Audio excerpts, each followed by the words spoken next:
So let's begin. We begin with a beautiful shalah, or the shalah as some people call him. In this week's parasha, I'm not sure. We'll get there. But it's a Shigel Baltimore connection, the shalah. But in the parasha it says, Lo sevaru ish b'chol moishvei. You cannot light a fire in all of your dwelling places. And this is the source that on Shabbos it is forbidden to light a fire. Someone's going to say, what is it applicable? Well, it's applicable for someone who smokes. And anyone who has electricity, it's quite applicable too. Turning on a light is a fire. You're going to say, what do you mean? I don't have any incandescents. I have LEDs. Fine. So then your oven is a fire. You have fires. Heating could be a fire. There's definitely fires in your life. You cannot light a fire on Shabbos. But comes along the Shalom, and he says something absolutely, we'll call it beautiful. Says the Shalah, what does it mean? Kvar nasnu simanim lusvaru ish b'chol moishveiseichem b'yom haShabbos. V'hu ish hamachloikas. What is this fire? The fire of machloikas v'chimum hakas, and the warmth of anger. V'einizar bazan. Where are we warned about this? B'zihiros gedayla. With an incredible zihiros and incredible adherence and care, mechatzois erev Shabbos ve'ilach. When does Shabbos begin? Chatzois and erev Shabbos. Which, if anyone was saying, okay, no, I'll try not to fight on Shabbos. It's okay. I spend half the day in shul. The other half the day I have food in my mouth. Erev Shabbos chatzois. That's for sure the most prone time to machlokes. Says the Shalah, leisuvaru eish. There shall be no fires in your house. Comes along Rav Gamliel Rabinovich, the Heilige Mekubal from Eretz Yisrael, and he writes beautiful words. He says, "Ve'efshar shemashen esavu kol kach b'yisur b'Shabbos." Why on Shabbos?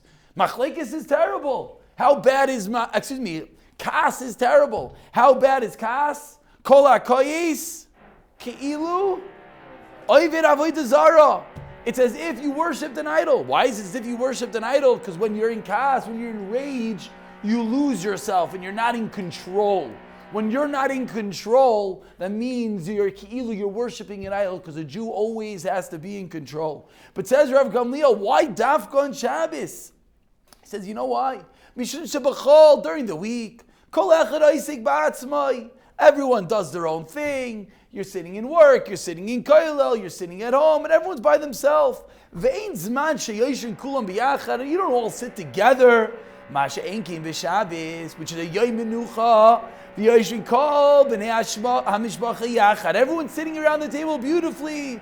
Vayakhel al shulchan echad. Vaz. What happens now? This is too much salt and too little salt, and why did he serve this? And this was said in shul, and this story, and this kid, and this test. Yochaylim lavoi b'neikel easily lidekas echad ala sheni kumoisha royim v'chosh. Says Rav Gamliel. This is what we see. Sha'yetzer yodeya, the Yetzer Hara knows.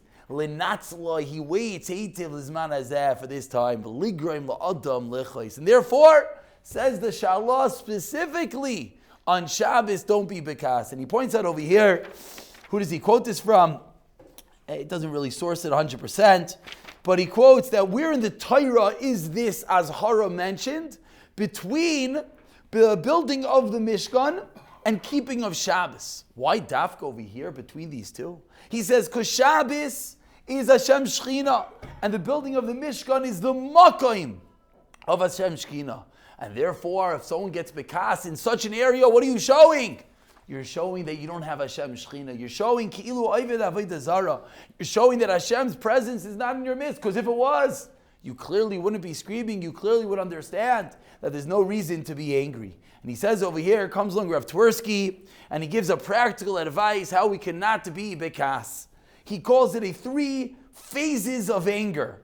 Number 1 is you feel provoked. You feel the anger.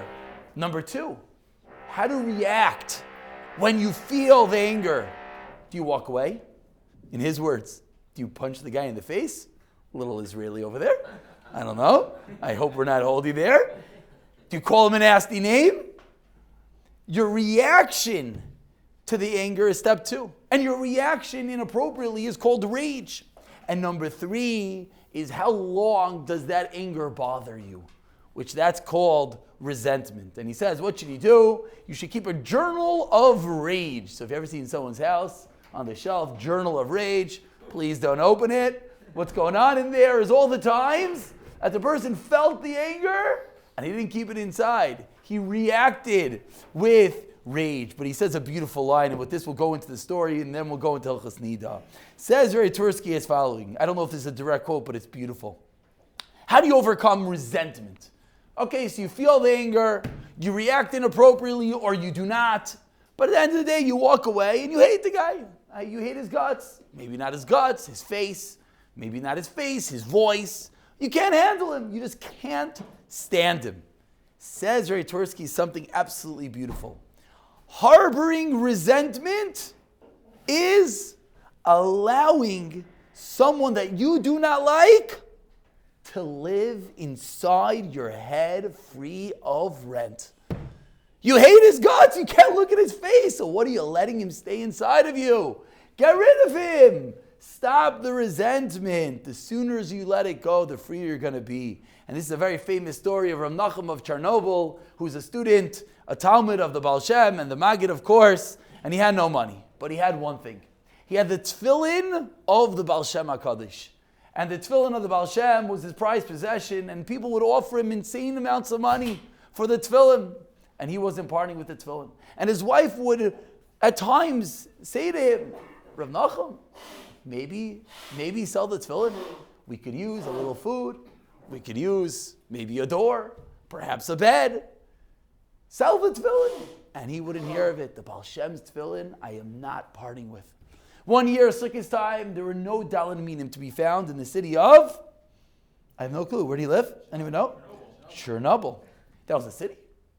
Okay, thank you very much. The year 1730, 1787. Chernobyl. He couldn't find the Dalan Minim. And no one had Dalan Minim. Erev Sukkot, he sees someone holding a Esrog. Beautiful, beautiful Esrog. He says to him, what does Esrog cost? He says, Rav Nachum Ke. What do you mean, what does Esrog cost? You can't afford this Esrog. He says, what does it cost? What does it cost? Tell me what Esrog costs. I need that Esrog. I need that Esrog. He says, 50 rubles. He says, can you wait an hour? He says, sure. He goes and he runs to the person that wanted to sell the Baal Shem's tefillin, sells the Baal Shem's tefillin for 50 rubles, runs, buys the Esrog. Oh, he was so happy. He was dancing the whole way home with the Baal Shem's Esrog. He comes home, dances straight to the front door, yells to his wife, Mazel Tov! And his wife's like, what just happened? Did we win lotto? So much money! And she says, what happened? And he pulls out the Esrog, look! She says, where did you get that from? He says, what do you mean? I sold the Baal Shem's tefillin. She says, you sold the Baal Shem's tefillin? He says, I sold the Baal Shem's tefillin for 50 rubles and I bought this Esrog. She says, you did what? She takes the Esrog, throws it on the ground, completely parceling the Esrog. Are you crazy? We don't have bread, we don't have milk, we have nothing, and you sold it for an Esrog? Rav Nachum stands there, takes a deep breath, takes a second deep breath, and he says to himself, I lost my tefillin, I lost my chance to fulfill this incredible mitzvah, but Nachum will not lose his temper. And he walks out and lives his life without any kas. Realizing you're bekayis, that's kilo ovid of zara. But if you realize everything is for whatever purpose, and by the way, sometimes you say everything is for a purpose, but not what he does to me. That's also for a purpose. Everyone is a puppet in Hashem's hand. Just like you're a puppet, he's a puppet. And Hashem put that puppet against you and smacked you across the face. So it's very nice, it was incorrect that he did it to you, but there was a reason you had to receive that. And says Rav Nachum of Chernobyl, being bekas, le'sevaru eish b'chol moishvayseichem. You should never have the Isha Machloikes ever, the Isha Kas ever, but certainly b'Shabbos and certainly in the Mishkan. Where are we talking about this? Because we're talking about the Mishkan, we're talking about Hilchos Nida, we're talking about Shalom Bayis. There's never a makom for Kas.